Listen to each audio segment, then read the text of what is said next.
Bonjour, c'est la deuxième séance de la cinquième séquence qui s'intéresse à l'énergie. Là, on s'intéresse dans cette séance à la production du courant électrique par différentes méthodes. Euh, Dans le déroulé de la séance, vous allez avoir, surtout quand on commencera à montrer les centrales, des documents sur lesquels il y a marqué pause.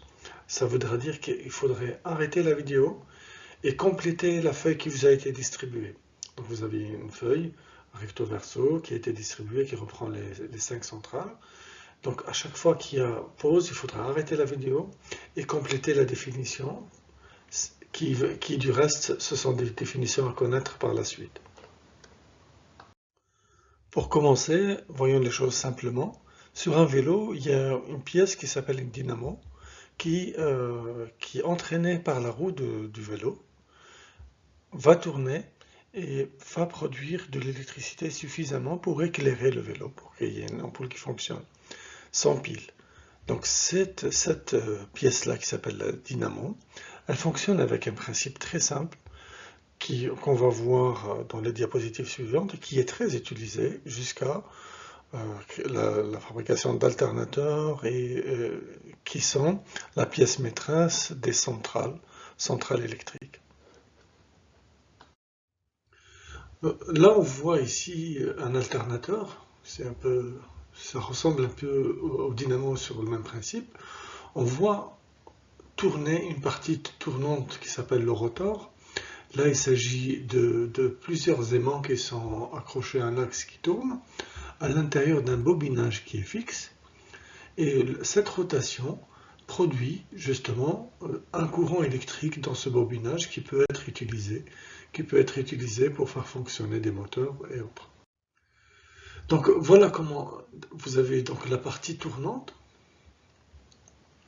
Ici, dans ce dessin-là, la partie tournante, elle est à l'intérieur. Elle pourrait être à l'extérieur ou à l'intérieur, inversement. Donc la partie tournante, ici, c'est l'aimant. Et on voit les bobines qui sont positionnées en triangle pour produire du courant qu'on appelle un certain courant qu'on appelle le courant triphasé. Mais c'est un courant électrique qui va être redressé et utilisé par la suite. Donc là, on voit sur cette image-là une turbine qui est reliée avec l'axe vert là jusqu'à l'aimant qu'on voit en bleu là qui est en train de tourner à l'intérieur de la bobine qui est en rouge à l'intérieur d'un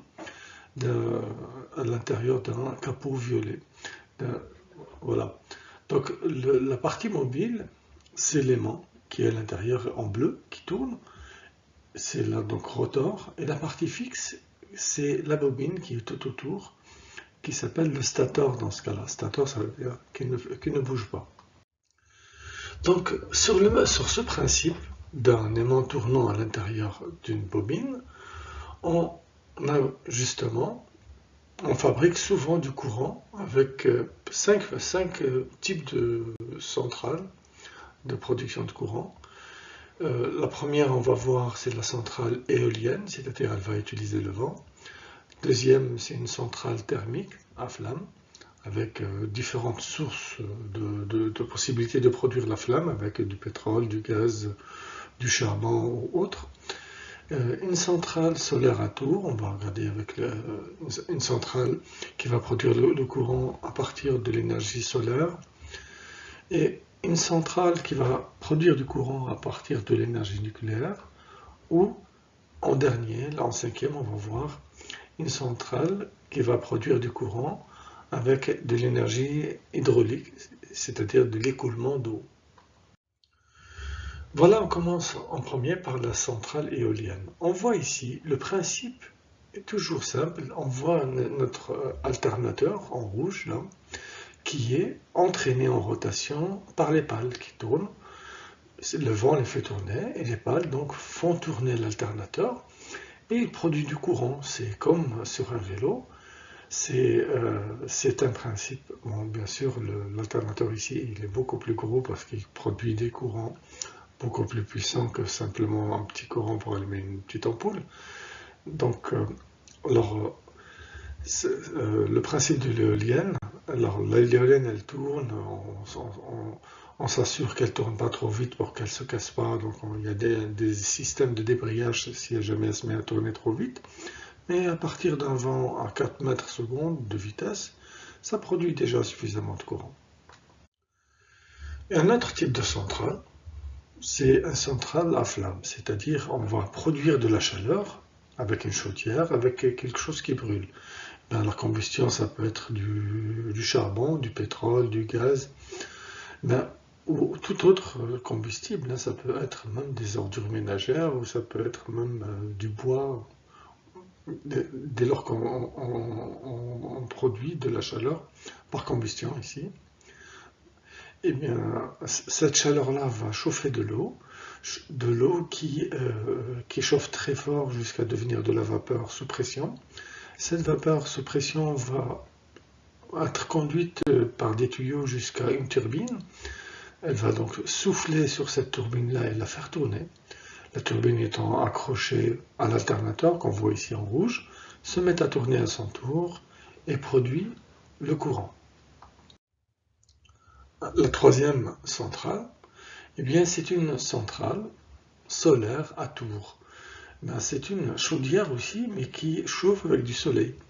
Donc on a concentré les rayons de soleil grâce à des miroirs bien ciblés pour tous se concentrer sur un endroit qui chauffe, qui est une espèce de four solaire. Donc ça chauffe très fort, l'eau à l'intérieur chauffe. Et c'est pareil que comme tout à l'heure, c'est-à-dire quand l'eau chauffe, elle se transforme en vapeur, et une vapeur sous pression qui va être conduite à l'intérieur de tuyaux, qui va faire tourner une turbine qui elle-même est liée à l'alternateur. Donc l'alternateur se mettra à nouveau à tourner et qui crée du courant. C'est un autre principe donc. Donc, regardons une centrale maintenant nucléaire. La quatrième centrale, c'est la centrale nucléaire. Pareil, c'est le même principe, on produit de la chaleur pour chauffer de l'eau, mais la chaleur ici, dans la centrale nucléaire, on la produit grâce à des réactions nucléaires qui se déroulent à l'intérieur de réacteurs, qu'on appelle le réacteur nucléaire.